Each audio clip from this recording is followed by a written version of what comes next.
All right, now that we've gotten our big breaking news out of the way, I'm a furry mommy all over again.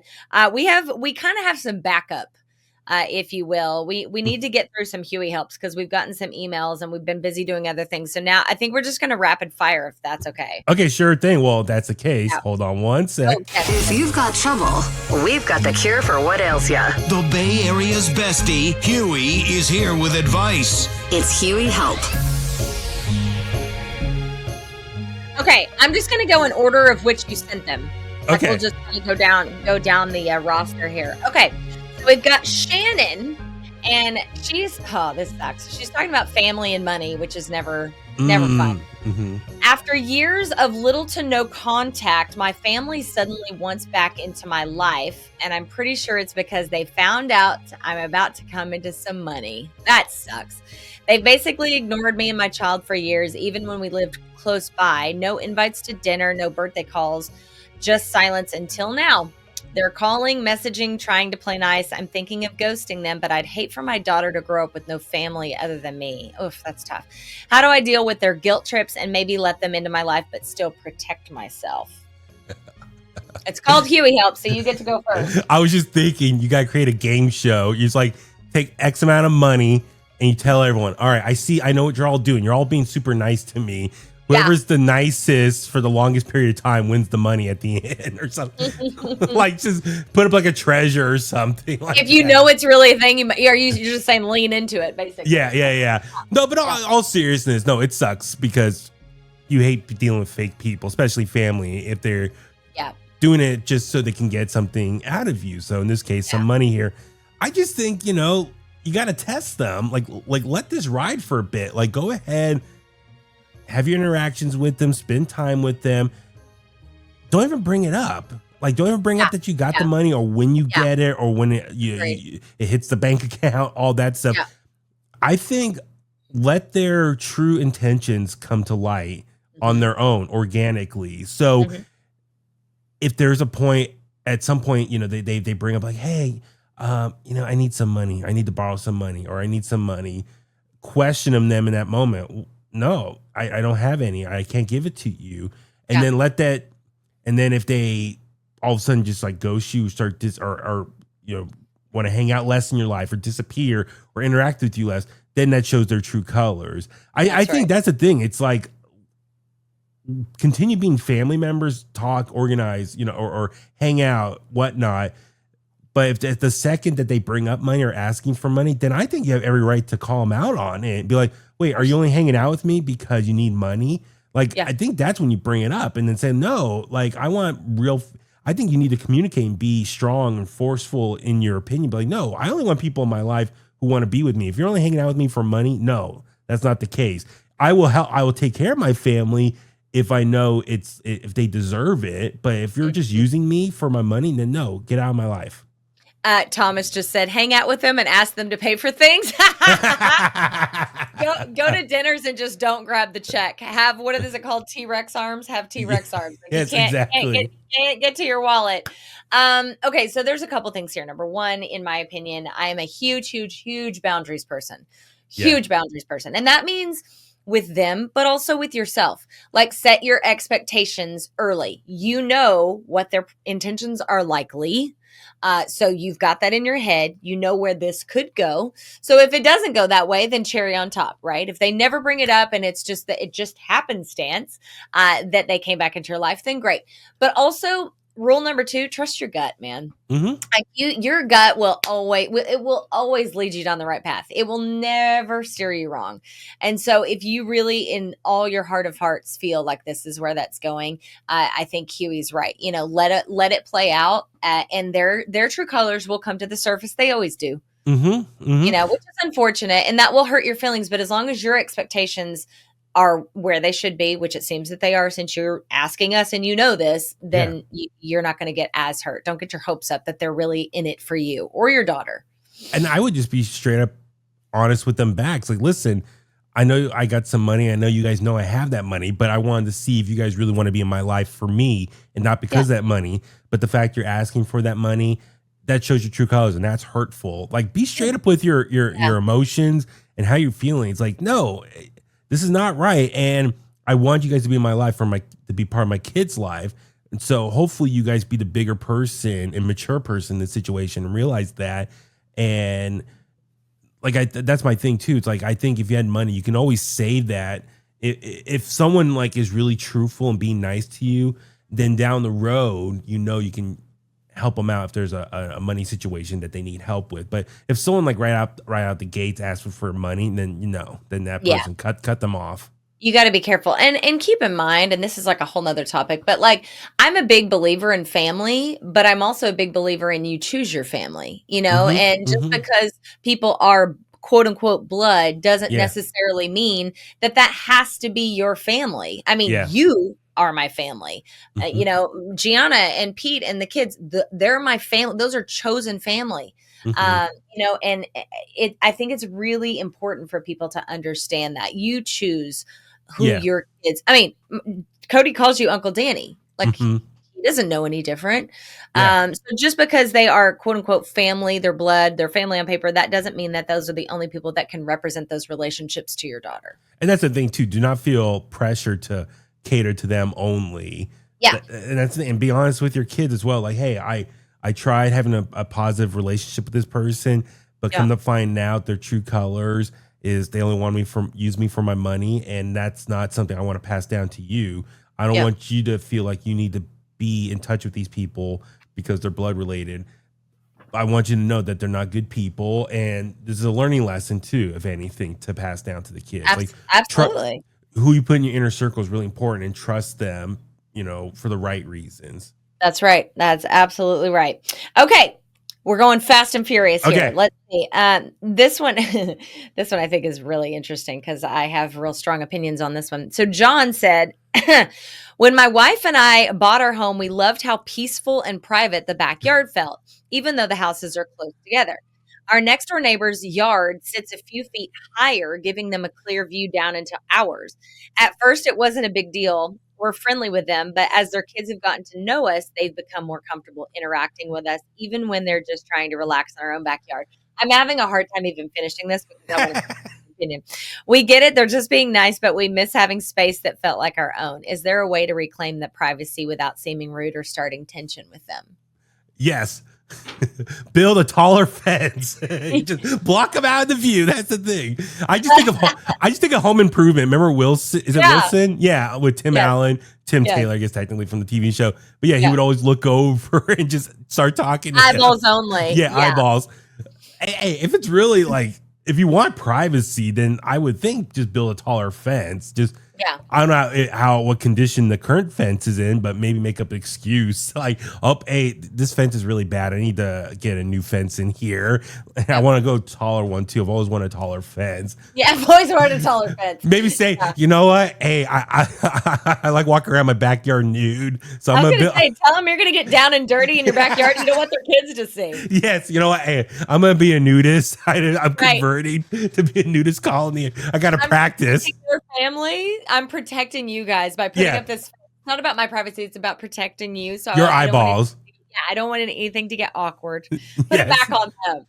Make them be, because nobody's going to argue that. The only other thing I could think of is like, maybe could you put a tent or something? Like, I was going to say, put up greenery, put a bush up, like plants and stuff that will grow high. That's what we did because I hate neighbors. Sorry, and my neighbors watching. I don't hate my neighbors. I should clarify. I don't hate my neighbors. Actually, my neighbors are great. But I am a country girl at heart. I grew up without neighbors. So we didn't have anyone that lived around us. And so I'm not used to that. Even in Sulphur, when I got into high school and we moved into town, our closest neighbor was still 40, 50 feet. No, bigger, way far away. Far enough to be like not close. It wasn't until I moved to LA that I was like within like, right there distance to a neighbor. So I'm just not a neighbor's girl. I would say in our backyard, we do have a big backyard, but the majority of the fences that surround like the three sides of our backyard, they're all pretty tall, except for this one little stretch of fence that goes to the back of one house. We have an interesting house, or our house. What? Yeah, it's like we're the last house on the block, and then all the other houses on our one side of the house are like perpendicular. So when I look if I'm looking directly in the backyard, to my left, I'm seeing the backyard of a stretch of homes, if that makes sense. So you see into their backyards? Yeah, so there's one fence that's shorter than the rest. That's the one part of the fence or my backyard. I can like literally walk up and just look right down in the neighbor's yard right there. People feel this way about you. That's what you're saying. Technically, yeah. But the rest of the fence around are all tall, like what 8 feet tall, if not taller. So that blocks out the rest of my neighbors. But it's just one house, that stretch of fence. And so if ever one day, if we were able to redo that fence, I would totally get taller fences, and that'll be the last one that don't have to see anymore in person. Yeah, I'm rabidly protective of my space. Again, I'm a country girl, and also you and I, like, we do live in a public world, with our job, and I have had people show up to my front door, which is why I have an alarm system. And so I'm very protective. Once I'm in my home, and that includes my backyard, that is my space for me and my family only, unless I am inviting you into that space. And that means your eyes, ears, and your body. I don't do well with that. This is like, there are very few things I think left in my body that are country girl, but that is 100% like, get off my fucking property. We don't do that. So I don't think you owe them an explanation necessarily, but if you really feel inclined, I think you just tell them, like, it's okay to want privacy in your own backyard. Yeah, I want to do some nude sunbathing. I got these spots on my body that are pale white. I can't reach it. Yeah. Right. But can you get like a tent? Like, I'm thinking like a tent or some sort of, like, I don't know what you call it, where it's like, if like it zips up and like you can be all like hidden inside completely. You could. I mean, that would really change the dynamic of your backyard. You know what you could do? You could get into gardening and make like a greenhouse and put it on that side so that it's taller than the fence and it blocks their view. There's a lot of things I think that you could do. They even make I've seen on Amazon and Instagram before, they make like fake plants that it looks like a row of greenery, but it's not. You could put that up too. So there's options. I was going to say, landscaping tips, please email us, chastaandtv@gmail.com. Perfect segue. I love that. Okay. All right. Let's see. Mark, I am. This is interesting. This is a dating one. Get ready. Okay. I'm 40 years old, and recently a 26-year-old coworker asked me out. Yeah. Okay. I'll be honest. I do find her attractive. We get along great. And I said yes. But now that the initial excitement has worn off, I'm second guessing myself. I'm worried people at work will judge me or think I'm having some midlife crisis. I'm also wondering if the age gap will cause problems down the line, even though right now it doesn't feel like a big deal between us. Am I overthinking this, or is it smarter to walk away before it gets complicated? What did I say? 40 and 26. Mm-hmm. So 14 years. That's 14 years. I mean, is significant. Yes. Second age gap. Jay and I are 8.5 years apart. Because I'm just thinking, Mark, theoretically, he was a freshman in high school when his female coworker was born. Can't think about that. Cannot. Don't think about that. Still, awkward. But then that's like multiple generations. Like, I just try to think of like conversation, what to talk about, what your interests are. It's way apart. Like, think about it. Let's say Mark, he's a 90s kid. Yeah. This person, she's, late 00s, 2010s, stuff like pop culture references and things that she's into. Right. So that's not like concern. It's just what they're maybe into. They just have different interests or different references, pop culture reference. It just might be a little awkward there. But then again, there are young people we know who have, quote, old souls. And so I think a lot of people are into more like retro stuff. And so maybe for all we know, she might be she into all the same stuff he's into. I mean, then again, maybe this guy, he looks really young too, and that's the other thing. So maybe when they're out together, it doesn't look like that big of a difference. And I think once you hit past like your mid-20s, I think age is just a number at that point. But I just think, it's easier to date someone closer to your age But if it's like more than like 2 or 3 presidential terms, then I think it's a little bit tougher ballpark to deal with. That's a funny way to think about it. So, I am very much on the age is just a number once you get past this. Yeah, like once you get past 25. Look, I don't think, and Michaela, don't get mad at me about this because I think you're an old soul and I think you're very wise. In fact, you're probably more adult than me half the time. But I don't think anybody really has much shit figured out till after they're 25 at least. Like, oh, yeah, totally. Oh, totally.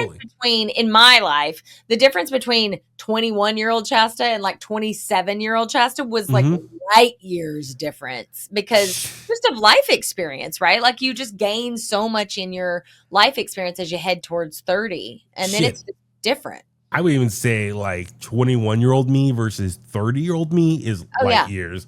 Yeah. Oh yeah. No, like I would say by the time I hit my 30s, I was like finally more confident in myself and who I am, what I like, what I don't like, what I want to do with my free time, what I don't, what my interests are, and what I want to accomplish in my life.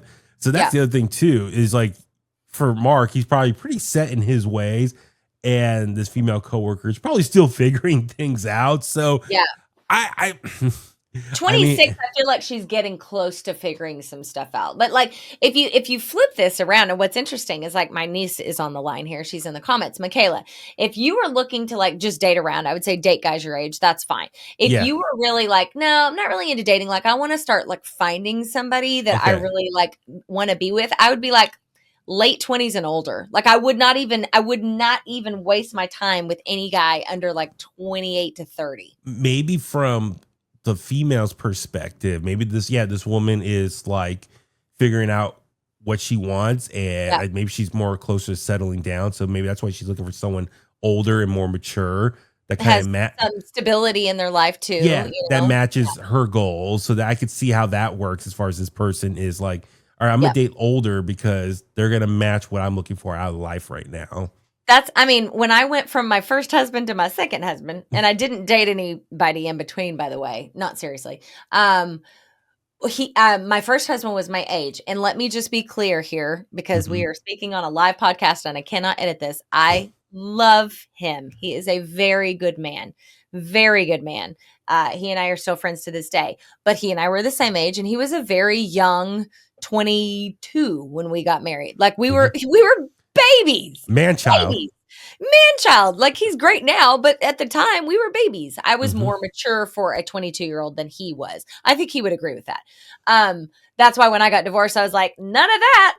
And so I wasn't necessarily looking for someone older, but I definitely was looking for somebody who knew what they wanted, had, stability in their life, was headed a specific direction and all that. And Jay was that guy. I mean, he was, again, he's 8.5 years older than me. So he had his shit together. And there's something to be said for that. So I don't know. I don't trip up about age all that much. Like, to be honest, I don't think it's that big of a deal. And I certainly wouldn't give a shit what other people think because I just don't care in general. And I'm sure there's some guys listening to this, playing devil's advocate, listening to this, like, dude, just go have fun with her and, and let it be. Just have fun and move on. Yeah. But then again, if you're working with someone, that's going to be kind of awkward to still see them in the workspace. That's the part we actually haven't touched on. I'm glad you brought that up because that actually is a little bit more dicey to me than the age part. Yeah, and then that's the thing. You want was it dip your pen in company ink? Yeah, as exactly. They say. So I think if anything, that might be more the reason to hold up on that. Be like, nah, you probably shouldn't do that at all. Yeah. So I don't know if they had a date yet, but like it might be better off. Yes. So it doesn't sound like he's, at least by the time he sent this, it doesn't sound like he had gone. I think it might be just best for him if this is a career or workplace that he wants to have long-term stability at. It'd probably be in his best interest not to spend time with her. Just the fact it's a coworker more than the age thing. I agree. I totally agree. I think that's where it gets dicey. Okay, let's do one more here. Okay. I'll let you choose. I want to let my son know he's safe. Oh, wait, let's see what this is about. Okay. That's deep. Or do we want, I want to be supportive, but. Ooh, say that again. What was the first one? The first one is about the child being potentially gay. Okay. The second one is about, I want to be supportive about my teenage son's interest. Which one do you want to go with? They're both not being supportive for your child. I know, in different ways. Actually, we could do those kind of as like both in one, because I feel like we'll hit a lot of the same. Do the I'm gonna try. Maybe do the Kevin one first. I think that might be easier. Okay, I definitely don't want to slip and say a last name on one of them because I don't want to out a kid for sure. Yeah, exactly. We'll go to Kevin. Okay, so Kevin, my teenage son, is full of ideas and interest, which I love, but he never sticks to any of them. 1 month it's guitar, the next it's coding, then he's over that and wants to build a YouTube channel. Every time I get on board, I buy the supplies, I help him get set up, cheer him on, and then 2 weeks later it's gathering dust. What's frustrating is that anytime I suggest something, even just trying something together, he shuts it down. I want to be a supportive dad, but I also want to teach him about commitment and follow through. How do I walk the line between encouraging him and enabling his flakiness? That's interesting. My initial reaction, this kid's just a late bloomer. I think that's the thing. Oh, did he say an age? I don't see an age of his kid on here. It just says teenage son. So probably what, 13 to 17? Probably. Yeah. I just think this kid is probably still figuring out who he is as a person. I mean, shit. I thought in high school I knew everything, what I was, what I wanted to do. And by the time I hit my 20s, it was a whole new world. That's one thing when I was coaching basketball at Ensenada, I used to tell all my guys, you have no idea. High school is really just a 4-year window. You're just in this bubble of high school life and the people you deal with. Wait until you're 18, you graduate high school and you enter the real world. Your mind's going to get so explode, like just open up and it's like, oh my God, it's a whole new world. And you're going to learn so much more about yourself and other people and what your interests, real interests are. To me, like I remember as a kid, like, I think most people can relate. When you're in high school, you think that's all that life is. It's just who you deal with, who you talk to. It is. That's it. You're in this, like I said, this bubble. But wait until you hit the real world and your mind is going to be blown at just how big this world really is. So, and that's exciting, but that's what I'm getting at is like, this kid is just still figuring out who he is, what he wants, what he likes to do. And probably is not till he gets older and starts figuring out maybe what his real interests are.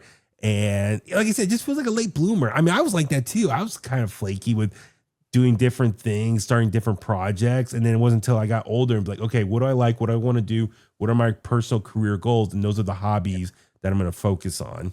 Yeah, I agree with everything you just said. I think, by the way, Sheena said, I still have the mentality of a 12-year-old boy or a girl. I think farts are funny, always and forever. Sheena, you're our people. Farts are funny, whether you're 12 or 40. It does not matter, at least in my opinion. I mean, I get paid to talk about farts, for God's sake. I accidentally farted around her, so sure. Oh, no. Did she laugh? I hope she laughed. Oh, yeah, she laughed. Okay, if she's still here commenting, that's a good sign. I was sneezing or coughing and a fart came out. Stop it. Are you serious? Oh my God. I've been there. That sucks. That's like you didn't know it was coming. You didn't know there was one on deck. And then all of a sudden you're like, oh crap. Oh, I don't have a fart sound effect here. I was gonna say, we don't have one. We need to add one because I'm pretty sure we could use that. But yeah, what I was going to say is I think he's finding himself. You know, I think like, with Cody, he's almost 9. And for a while, he wasn't really into anything between, and I know this is really young and we didn't have high expectations, but from like 5 to like 7.5, he was not like, he wasn't into baseball, didn't really care about soccer. Nothing really grabbed him except drawing. And then all of a sudden, like the world opened up to him and he like started gravitating really towards banjo and music right now. But I would say like, to be honest with you, am I frozen? It looks like I'm frozen. I can still hear you. You're still going. Okay. I don't know why I'm frozen like that. That's You're in deep thought right now. That's what it looks like. Go ahead. Keep talking, though. That's hilarious. Oh, Chaz is in deep thought right now.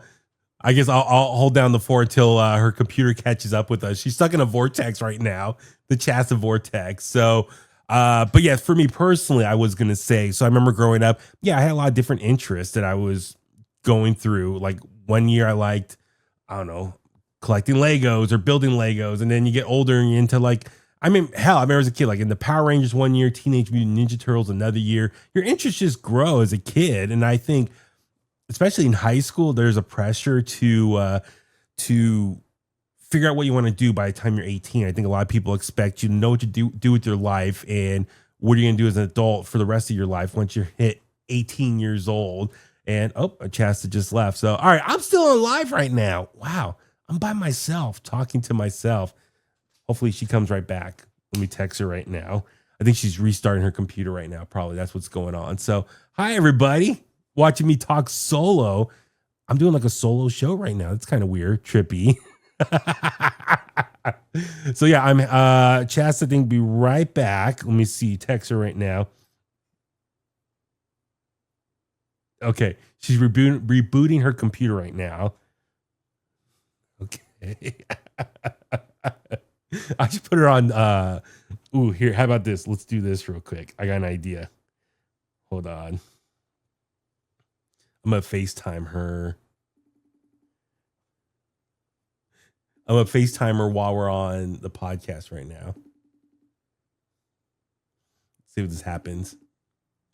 Oh,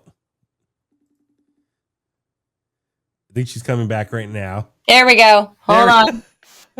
I was gonna FaceTime you, be like, okay, here's a quick resolve, like FaceTiming you. I have no idea what happened. Literally, that terrified me. My computer just turned off, and then it almost looked like screen of death kind of thing. And I was like, oh God. So I still don't know I don't really know what happened because it's not dead. It's at like 45%. It's okay. I was just talking to myself, which I'm used to. I know, right? Yeah, no problem. Well, I mean, we do get paid to talk to ourselves in a box. So what are you going to do? Last thing I heard was Cody between 5 and 8 had different interests, pick up the banjo. So now he's figuring out some other interests he's into.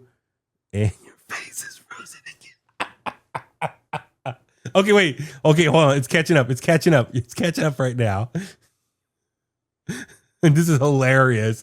This is why I do love going live for our podcast. You get this type of stuff, and there's no point editing it. I can't hear you. Oh. Okay, there we go. Is that better? There you go. Yeah. Can you hear me? I closed out every tab I have just in case. That was hilarious. I loved it. This is what I love about going live on YouTube. This stuff. This is entertaining. This is entertaining. You never know what's gonna happen. Okay. That's funny. Okay, where was this? I don't even know where I was. Okay, you said Cody between 5 and 8 was. Oh yeah, so he didn't really have like a whole lot of interest, and we were like, oh no, is our kid not going to be anything? Obviously, we were probably stressing a little too soon, but then he did finally gravitate towards stuff, and it was interesting. But what I was going to say is like, I think I know adults. I think you probably do too. Yeah. I know adults that still have not figured out. They may be in their 30s, 40s, 50s. Hey, we're live, Tommy. You're live to all the listeners. Say hi. Say hi. Hi. I know adults, 40, 50 year old adults that don't really know what they're into.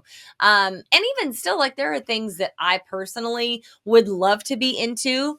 But when you use the word flakiness, I don't know that that's the best term because, like, I love gardening. I love like growing things and then cooking with them makes me really happy, but it takes a lot of effort. And so obviously that's not a priority in my life because I don't put out the effort to have a perfect garden. So like, is that flaky or is that just my priorities are not leaning towards that? You know what? I would just give him grace. He's finding out who he is. Well, that's the thing. I mean, I don't know about you, but I felt like in high school, and I don't know if it's still like that today, but I felt like in high school, there was a lot of pressure, I think, from teachers, supervisors, advisors, whatever their names are, all that. Yeah. They expect you to know what you want to do with your life by the time you graduate. By the time you're 18 years old and hit adulthood, you're supposed to know what you want to do for the rest of your life, career-wise or whatnot. Yeah. And I tell like the kids I was coaching, dude, you got so much time ahead of you to figure that out. So don't feel that pressure right now. So that's what I'm saying. Like for this parent here, don't pressure your kid to know what he wants to do right away. I think that's part of growing up, the growing pains of like year after year, like you're figuring out different hobbies or interests that you're in, do it, test it out. And it's like, oh, okay, it's not what I want. Move on to the next thing. And who knows, maybe they'll circle back to it at some point. I mean, there's some things I was into that I came back to afterwards. Sure. After a few years. Yeah, it's trial by error, to test it out. So don't pressure anyone to feel like they need to figure out what they need to do with themselves right away. Like let them figure it out for themselves and like organically get to that point of like, okay, this is what I like doing. I'm going to do this for a while, whatnot. So yeah, don't pressure them. And I think it's okay to be honest with your child. Like, hey, if you're worried about the money part, like I noticed in the email, like you're worried about like buying all the things. Maybe you don't need to buy all the things, or maybe you need to teach this as a lesson and say, hey, if you really want a YouTube channel, save up your money. Maybe they have a job or they earn money around the house, Yeah. whatever. If you really want to do this YouTube channel, then they need to invest in themselves. I mean, we're doing that with Cody, and he's going to be 9 in 2 months. Like he already, like if he wants to buy something, he saves up his trash money, and now it's going to be his dog poop money. He saves up that money and then he goes and spends it, or he gives it to me and I buy whatever he wants online. So, I think there are lessons to be learned there. Yeah, you're right. I think if there's an interest that they're into, they got to earn it. To like, if because it's very easy to be interested in something when somebody else is footing the bill. Like, yeah, exactly. But to be interested in everything. But yeah, if there's a hobby or something they want to do and requires some physical thing to it, yes, make them earn the money to pay for it, because then they're more likely going to keep at it. I was trying to remember, who was I listening to interview wise? Was it the Rob Flynn interview, or I can't remember. Like recently I was listening to an artist do an interview, and they said their parents bought them like a really cheap guitar and said, okay, if you want to learn to play guitar, learn how to play on this, prove to me you're interested in this. And if you start playing consistently, then we'll buy you a new one and upgrade you at some point in the near future. I can't remember who it was. I don't know if it was Rob Flynn or someone else, but like the parents didn't have a lot of money and they bought them like a cheap guitar. And it's like, okay, prove yourself with this. And if you're really interested in long-term or into this, we'll buy you more equipment as they come, or you can save money and buy yourself more equipment later. Yeah. So I just think how many great artists, that's where they all start with like a cheap instrument at some point. Exactly. And that's part of their story. Like, oh yeah, I got this cheap instrument. I think that it really is. This is a parenting moment for you. Oh, absolutely. Give them the power. Next thing they come up with, if it's tennis or pickleball or whatever, then they need to buy their gear, and or maybe they go to a pickleball gym or something and they pay for their membership, whatever it is. I think if they're financially invested, that's going to like challenge them to be more invested. I remember, I think I took all my recycle money and bought a new basketball one year. Yeah. But I bought two kinds, like one that you play outdoors, like on cement and stuff, like, on park hoops or the hoop in the backyard that we have. Yeah. And then like the nice, like leather ones that you only play indoors, like on nice basketball courts. And I remember I bought one of those. And I was like, oh, I'm protecting my baby. This is my baby, my basketball. Totally. So, my parents let me think I was buying a horse. I really wanted a horse. I asked them for a horse for years and years and years. And I saved up for $275, I think, which is, I thought was enough to buy a horse. Obviously it wasn't, but they never told me that they spent whatever. I don't even know what the rest of it was. I don't know what they spent on this little Shetland pony, but anyway, they helped buy this horse, but they gave me the power of thinking I did that for myself. And I think I grew up many years after that being very proud. I bought my own horse, that I put my money and my effort into. And I was doing my little chores to save up my pennies, So I think there's a lot to that. Yeah, absolutely. So yeah, if you want to email us anytime for Huey help, do so, Chasta and Huey at gmail.com. It's free to do so. Everything we do here is free for right now. We're free. We don't charge for crap, although maybe we should. But look how many people we just helped, Huey. Absolutely. A ton of people. Well done. So yeah, if you're watching this right now, go ahead, leave a comment down below with your thoughts on the Huey helps we covered today. What are your advice? What are your tips? So leave a comment down below or share this with other people if there's something that we talked about that could help someone else. So please share this with other people as well. And please follow us on social at Chasta and Huey. Like I said, email as well. Subscribe to the YouTube channel. That helps out a lot. Give a thumbs up to this video as well. Yes, and thank you to everybody live in the comments. It's so much fun. And it seems Sheena thought it was very touching that you farted in front of her. It didn't smell. I love that. Oh, that's good. Well, thank God. If it doesn't smell, who cares? Then it's just whatever. It's poof. You poofed. You didn't even fart. You poofed. Yeah. It just smelled like cologne, I think. I don't want to know why. All right, kids. Thank you so much for being here as always. And Chasta and Huey at gmail.com. And we will see you next time. Bye. Have a good one. Bye.